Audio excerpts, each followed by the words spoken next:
오늘 하나님은 사계명에 대해서 안식일을 지키는 계명에 대해서 말씀을 하십니다. 안식일 계명은 이스라엘 백성이 출애굽하고 난 다음에 받은 말씀이라는 것을 우리가 전제를 하고 들으셔야 합니다. 이스라엘이 애굽에 있을 때는 고된 노역을 하고 고통당했습니다. 바로 왕이 다스리는 나라에서는 그들은 쉴 수 없었습니다. 압제와 폭력과 여러 수고 가운데 땀 흘리는 중에도 종으로 살아야 했습니다. 그렇게 일을 해도 쉼이 보장되지 않고 자유가 주어지지 않았습니다. 그러나 하나님은 이스라엘을 애굽에서 건지시고 안식하라고, 오늘 안식일을 지키라고 말씀을 하시죠. 제가 고등학교 때 야간 자율학습이 있었는데요. 지금도 야간 자율학습이 있는지 모르겠습니다. 근데 어쨌든 도시락을 2개씩, 점심 저녁 2개씩 싸가지고 다니고 공부를 하고 돌아오면 여간 피곤한 게 아니었습니다. 녹초가 돼서 집에 돌아오면 꼭 저희 어머니가 그렇게 얘기하셨어요. 아들 어서 와, 고생했다, 쉬어. 근데 이 말이 굉장히 따뜻하게 들렸습니다. 어머니가 하시는 말씀이었기 때문에 그랬던 것 같아요. 지금도 이 40 중반을 향해 달려가는 저에게 여전히 어머니는 통화할 때마다, 그리고 제가 본가에 가서 문을 열고 들어갈 때마다 어이 아들 어서 와, 쉬어 라는 말을 꼭 하세요. 그러니까 입 버릇이 되신 것 같으세요. 근데 그 말이 여전히 따뜻하게 들립니다. 어서 와, 쉬어 라는 말이 편안하게 마음을 평화롭게 만들어줍니다.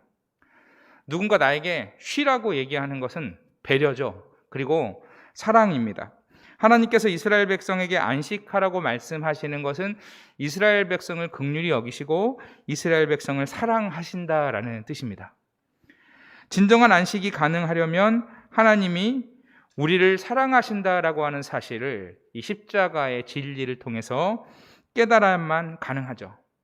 우리가 그 사랑 안에서 계속해서 하나님의 사랑을 받고 보호받고 있음을 믿는 것입니다. 시편 127편 1절 2절에 이렇게 말씀합니다.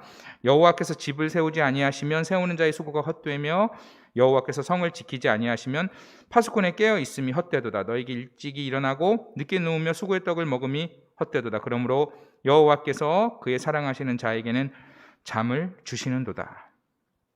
여기 2절에요. 하나님께서 사랑하시는 자에게는 잠을 주신다는 이 구절을 사랑하는 자에게는 자는 동안에도 빵을 주신다라고 해석을 하시는 것이 더 좋습니다. 하나님이 사랑하시는 자에게 잠을 주시든지 잠을 자는 동안에 빵을 주시든지 간에 하나님은 하나님의 자녀들을 돌보신다라는 것이죠.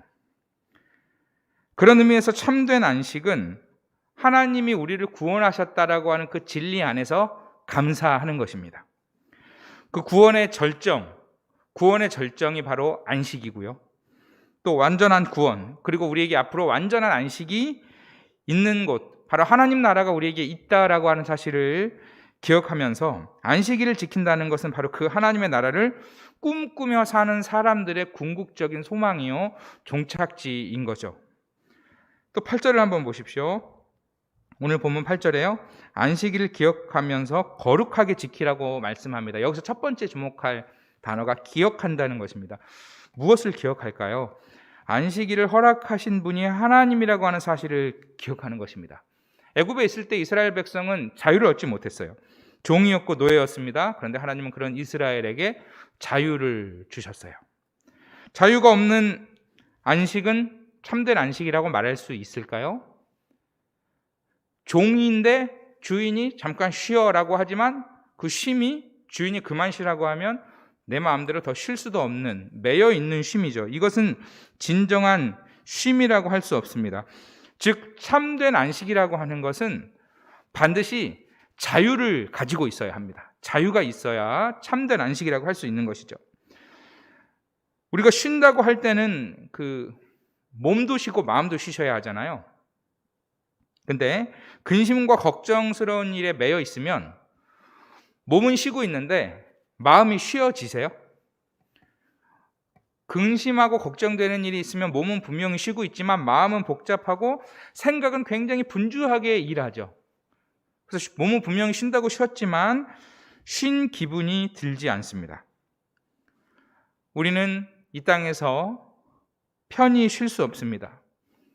생계의 문제로 끊임없이 일해야 하고요. 생존을 위해 수고하고 땀 흘려야 합니다. 쉰다는 것은 단순히 육체의 노동을 멈추는 것이 아니라는 생각을 해보게 됩니다. 우리의 수고로운 인생에 자유와 안식이 주어지려면 그 자유와 안식이 누구로부터 오는지를 기억하는 것이죠. 8절 하반절을 다시 보시면 거룩하게 지키라고 말씀합니다. 그러니까 거룩은 구별한다는 의미가 있죠. 안식일은 일주일의 하루를 구별한다는 성별의 의미가 있습니다. 7일 중에 하루를 성별을 거룩하게 지키는 거죠. 근데 여기에는 이 유대인식의 사고를 좀 이해하실 필요가 있는데요. 출애굽기 13장 15절을 보시면 이런 말씀이 나옵니다. 그때 바로가 완악하여 우리를 보내지 아니하며 여호와께서 애굽 나라 가운데 처음 난 모든 것은 사람의 장자로부터 가축 처음 난 것까지 다 죽이셨으므로 태에서 처음 난 모든 수컷들은 내가 여호와께 제사를 드려서 내 아들 중에 처음 난 자를 다 대속하리니. 여기서요, 애굽 나라 가운데 처음 난 모든 것, 사람부터 가축까지요, 모든 처음 난 것, 이 표현을 한번 주목해 보십시오. 유대인의 사고에서는 처음 하나에 대한 그것을 전체로 보는 그 대표성, 상징성의 사고방식이 있었어요. 하나에게 일어난 일이 전체의 결과에 영향을 주는 것이죠. 하나가 겪은 것은 전체가 겪은 것입니다. 그래서 하나를 드리는 것은 모든 것을 드리는 거죠. 신약에서는 고린도후서 5장 8장 5절에 바울이 헌금에 대해서 성도들에게 가르치면서 헌금은 그 물질을 드리는 것 이전에 사실은 헌금을 드리는 그 사람 존재 자체를 드리는 것이라고 이렇게 가르칩니다. 그래서 11조를 하실 때도 사실 10분의 1을 하는 것이 아니라 10분의 10 전체가 주님의 것인데 10분의 1을 구별하여 드리면서 이 모든 것이 하나님의 것이라고 하는 하나님의 주권을 인정하고, 그리고 우리의 삶을 하나님께 헌신한다고 하는 의미가 있는 것이죠. 하나님께서 안식일을 거룩하게 지키라고 하는 것은 바로 이런 사고방식에서 이해할 수 있는 차원으로 말씀해 주신 거죠. 그렇다면 우리가 일주일 중에 하루만 거룩하게 지킨다고 해서 그것이 안식일을 지키라고 하는 그 하나님의 말씀을 제대로 지킨 것이냐라고 할 때는 조금 더 분명하게 알아야 합니다. 일주일에 하루를 드리는 것은 단지 하루만의 의미가 아니죠. 우리의 일주일의 모든 삶을 하나님 앞에 드린다고 하는 표현이자 하나님 앞에 우리의 삶을 드린다고 하는 헌신의 고백이 바로 안식일에 담겨져 있는 것입니다. 그래서 안식일의 계명, 이 명령은 안식일의 그 날이라고 하는 하루에 있는 것이 아니라 안식일의 정신을 지키는 데 더 큰 의미가 있다는 거죠. 근데 문제는 이 안식일 명령을 율법처럼 지키는 것입니다. 안식일의 정신을 왜곡하게 되는 거죠. 저희 집 앞에 골목에 저희 아이들 또래들이 참 많이 삽니다. 코로나 방역 수칙 제한이 좀 심하지 않았을 때는 아이들이 모여서 한 10명이 모여서 돗자리도 깔고요, 거기서 축구도 하고 책도 보고 간식도 내려다 먹고, 또 집 뒤쪽에 있으면 좀 수풀이 우거진 공원 같은 게 있거든요. 그럼 거기 들어가서 뭐 벌레도 잡고 막 놀고 그렇게 하고 있습니다. 근데 아이들이 같이 놀던 애 중에 맞은편에 사는 아이가 있는데, 이 아이들이 서로 대화하다 보니까 우리 아이들도, 그리고 맞은편에 사는 아이도 교회를 다니게 된다는 걸 안 거죠. 대화를 막 하다 보니까 그 아이는 토요일이 온 가족의 교회를 주일 예배로 지킨다는 거죠. 그러니까 안식일 교회를 다니고 있었어요.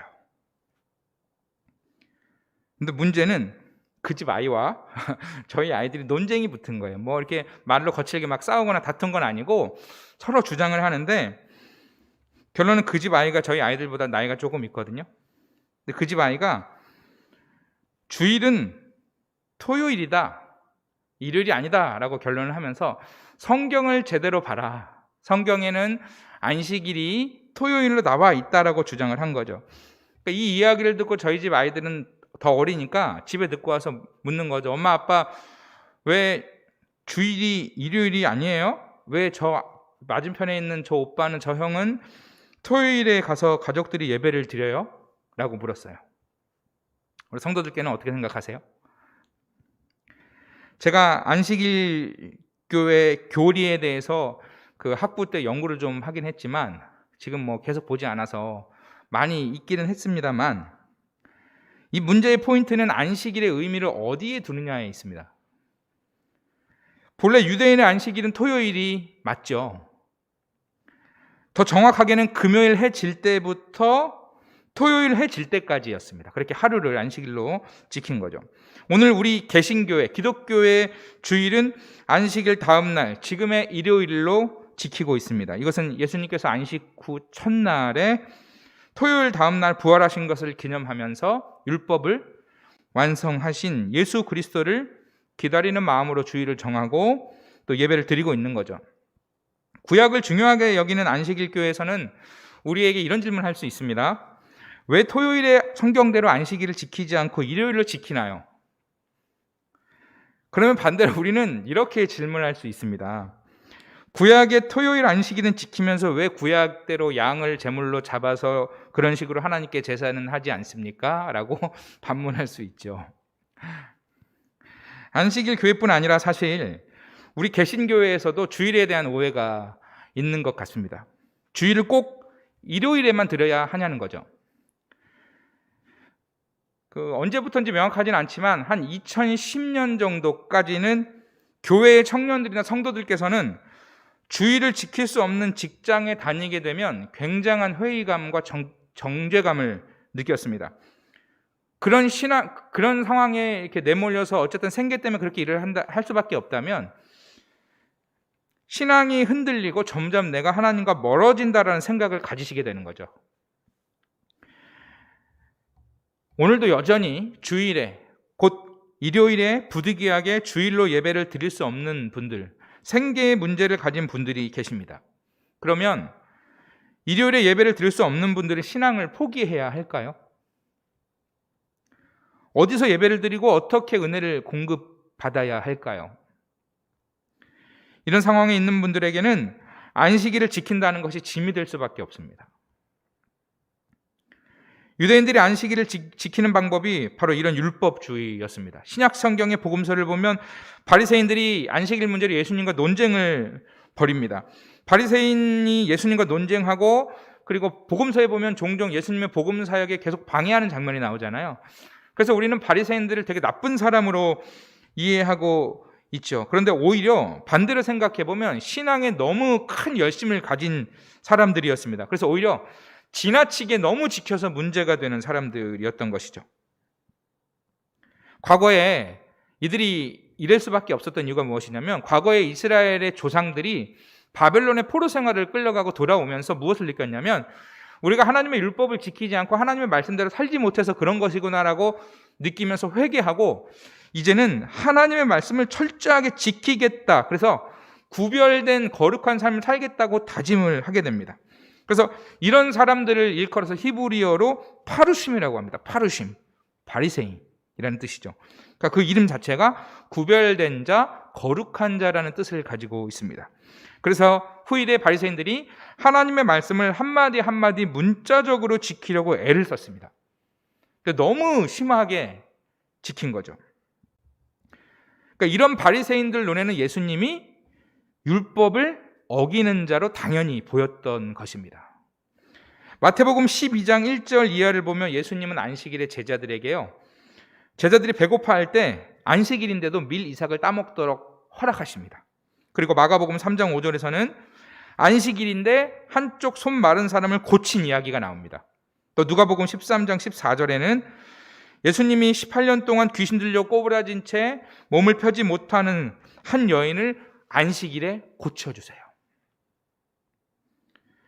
그러니까 예수님이 계속 이렇게 안식일에 자꾸 하시니까 이 일로 사람들이 막 분노합니다. 그래서 그런 사람들을 향해서 예수님이 누가복음 13장 15절 16절에서 이렇게 말씀하세요. 외식하는 자들아, 너희가 각각 안식일에 자기의 소나 나귀를 외양간에서 풀어내어 이끌고 가서 물을 먹이지 않느냐? 그러면서 18해 동안 사탄에게 매임받은 아브라함의 이 딸을 안식일에 이 매임에서 푸는 것이 합당하지 아니하냐 말합니다.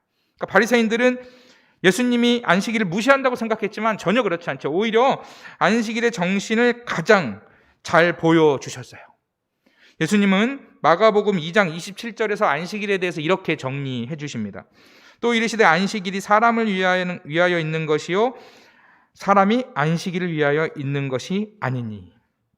그러니까 이 말의 뜻은 안식일이 사람들을 자유롭게 하고 해방시키고 하나님의 사랑을 나타내고 살리기 위해서 주신 것이라는 거죠. 공경에 처하거나 어려움을 당한 사람이 있으면 도와주고 그렇게 실제로 행동하고 실천하는 날이 안식일이라는 것입니다. 안식일의 정신을 잃고 율법적으로 지키니까 마땅히 해야 될 생명을 구원하는 일을 외면하게 되고 안식일이 짐이 되어버리고 율법이 되는 결과를 낳았던 것이죠. 분당의 어느 교회에서는 현재 토요일에도 주일 예배를 드릴 수 있도록 예배를 진행하고 있습니다. 부득이하게 일요일에 주일 예배를 드릴 수 없는 분들을 위해 토요일에도 주일과 같이 예배를 드릴 수 있게 배려한 것이죠. 안식을 누릴 수 없던 삶에 안식을 누릴 수 있도록 돕고 하나님 안에서 자신의 존재의 의미를 깨닫고 하나님께 찬양과 경배를 드릴 수 있는 날이 될 수 있도록 교회 공동체가 도운 거죠. 그러니까 주요는 꼭 주일만 지키지 않아도 된다 이 말이 아닙니다. 주일은 우리 한국 교회가 전 세계 교회가 그리스도의 부활을 기념하는 날로 주일을 일요일로 지키는 것은 합의한 것입니다. 교회 전통이고요. 중요하게 지키는 것입니다. 그러나 부득이하게 그렇게 지킬 수 없는 분들에 대해서는 정죄하면 안 된다는 거죠. 주일 그 날이라고 하는 자체를 율법처럼 꼭 그날만 지켜서는 안 된다는 거죠. 주일에 대한 성경적인 의미를 바로 이해하고 적용하는 그 분당의 모 교회의 모습을 생각해 보게 됩니다. 우리도 안식일의 의미를 바로 알아야 할 뿐 아니라 또 이 타인의 안식에 대해서도 힘써야 한다라는 생각을 해보게 됩니다. 오늘 본문 10절을 다시 한번 보십시오. 일곱째 날은 내 하나님 여호와의 안식일인즉 너나 내 아들이나 내 딸이나 내 남종이나 내 여종이나 내 가축이나 내 문 안에 머무는 객이라도 아무 일도 하지 말라. 이 구절을 다시 보십시오. 나 자신에 대한 안식뿐만 아니라 나의 가족이라든가 타인에 대한 안식까지도 책임을 지라고 하나님이 말씀하시죠. 그러니까 나만 쉬지 말고 내게 속한 사람, 나의 가족, 심지어 내 가축의 쉼까지도 돌보라는 것입니다. 쉼을 갖는다는 것은 의미 있는 일이지만 나만의 쉼을 위해서만 살아가는 것은 이기심이 될 수 있습니다. 다른 사람이 쉬든 안 쉬든 다른 사람이 어려움을 겪든 말든 그냥 내가 먼저 쉬고 나만 쉬는 것이 중요하다라고 하는 이런 삶 자체가 이기심이 될 수 있는 것이죠. 이 말씀을 준비하면서 오늘 말씀을 준비하면서 사실 제가 가장 미안하고 부끄러웠던 사람이 바로 저의 아내입니다. 자녀가 여러 명이다 보니까 빨래와 설거지가 집에 가면 정말 많습니다. 사진 한번 올려봐 주시면요. 제가 아내가 허락받지 않고 저게 그냥 한 번 빨래를 돌린 건데 저렇게 한 3번을 돌립니다. 하루에. 설거지옥이라는 말 아세요? 빨래 지옥, 설거 지옥. 여름에는요 말도 못합니다. 빨래와 수건이 그 김장, 배추 절여서 쌓아놓은 것처럼 그렇게 많이 있습니다. 집에 오면 아내가 쉬지 못하는 모습을 제가 보잖아요. 그러면 남편인 저는 내가 많이 못 돕고 있구나라는 생각이 듭니다. 그래서 아내에게 많은 쉼을 제공해줘야 하는데 간단한 설거지도 많이 못해주는 나쁜 남편이라고 하는 부끄러운 생각이 듭니다. 지금도 굉장히 부끄럽네요. 우리 성도들께서 어떻게 생각하실지. 저만 그렇습니까? 우리 성도들께서는 어떠세요? 이건 저에게 해당되는 경우이고요. 안식일을 단지 쉬고 예배드리는 날이라고 하는 그런 의미를 넘어서 모든 사람에게 내가 쉬는 것 같이 저 사람도 쉬게 그 동일한 쉼을 제공하게 한다. 내 삶을 나의 안식일로만 쓰는 것이 아니라 다른 사람이 안식할 수 있도록 내 삶을 사용하는 것이라고 하는 점에서 안식일의 계명은 더 적극적으로 우리가 지켜나가야 하는 거죠. 레위기 25장에 나오는 7년 만에 한 번씩 땅을 쉬게 하라고 하는 말씀. 그리고 7년에 7번째에 50년째 되는 해에는 희년이라고 하는 제도를 둡니다. 희년 때에는요, 어쩔 수 없이 팔아버린 내 땅을 다시 돌려받고요, 내가 어떤 이유에서건 남의 종으로 살았어도 자유를 주는 날입니다. 이스라엘 백성 안에 하나님이 그런 날을 말씀하셨어요. 땅도 쉬고, 땅도 자유를 얻고, 사람도 자유를 얻고, 종과 노예가 자유를 얻고 쉬게 해주라고 하는 하나님의 명령을 말씀하셨어요. 근데 희년 제도를 지키는 것이 굉장히 어렵습니다. 지금도 기독교 교계라든가 기독교 경제학자들 얘기는 우리나라는 모두가 잘 사는 방법이 어렵지 않다라고 말합니다. 많이 가진 분들이 내놓고 포기하면 됩니다라는 이러한 간단한 이야기를 합니다. 그런데 쉽지 않다는 것이죠.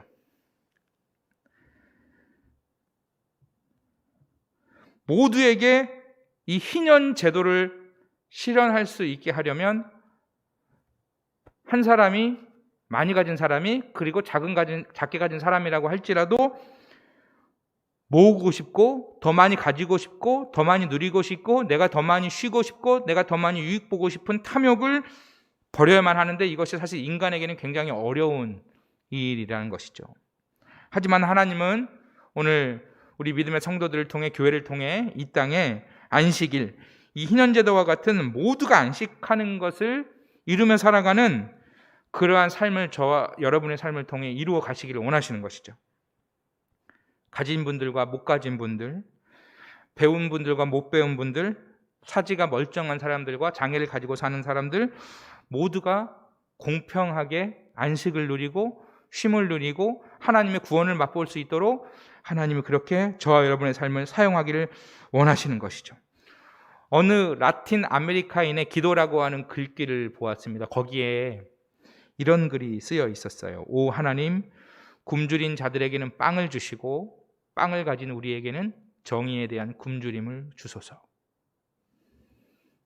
빵을 넉넉히 가지신 분들은 먹을 것에 대해서 걱정이 없습니다. 안식을 누릴 수 있습니다. 그러나 일용할 양식이 없는 가난하고 힘들고 어려운 분들이 있습니다. 그런 분들에게는 빵을 가진 자들이, 그런 분들에게도 내가 가진 이 풍성함과 넉넉함, 안식과 쉼과 자유를 누리는 것처럼 그들에게도 그런 자유를 누릴 수 있도록 남이 갖지 못한 안식에 대해서 안식을 가질 수 있는 그 굶주림을 내게 달라고, 이웃의 굶주림과 이웃의 쉬지 못하는 삶에 대한 그 아픔을 나를 통해 하나님 해결해 달라고, 나를 통해 하나님 역사해 달라고 하는 이 굶주림을 갖게 해달라는 기도인 거죠. 이 기도를 보면서 참된 안식의 공동체는 서로에게 자유와 안식을 제공하는 모습을 가지고 있다라는 생각 들었습니다. 쉬지 못하는 사람에게 쉴 수 있도록 먹을 것을 제공할 뿐만 아니라 그리스도의 복음을 전하며 죄와 사망에서의 자유를 선포하고 하나님이 주시는 안식을 누릴 수 있도록 함께 돕는 공동체인 거죠.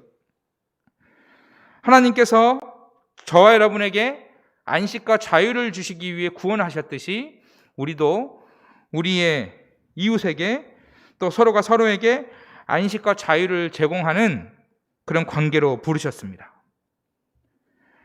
그러므로 부부 사이에, 부모 자녀 사이에, 교회와 성도들 사이에, 그리고 교회가 이웃과의 관계에서 안식을 제공하는, 자유를 누리게 하는 그런 하나님 나라 천국 공동체가 될 수 있어야 하겠습니다. 또한 교회가 이웃과 이 사회에 쉬지 못하는 많은 사람들에게 영육의 안식을 제공하는 하나님 나라의 공동체가 되기를 소망합니다. 여러분을 통해 안식과 자유를 누리지 못하는 많은 사람들이 안식과 자유를 누릴 수 있는 은혜가 있기를 축복합니다. 여러분의 가정을 통해, 여러분의 기도를 통해, 여러분의 시간을 통해, 여러분의 인생을 통해 하나님께서 그렇게 놀라운 일을 이루어 가실 줄 믿습니다. 이 일로 안식일을 지키라고 말씀하신 이 계명을 우리 함께 잘 실천하여서 하나님의 위로와 칭찬을 받는 저 여러분 다 될 수 있기를 주님의 이름으로 부탁드립니다. 주님의 이름으로 축원합니다.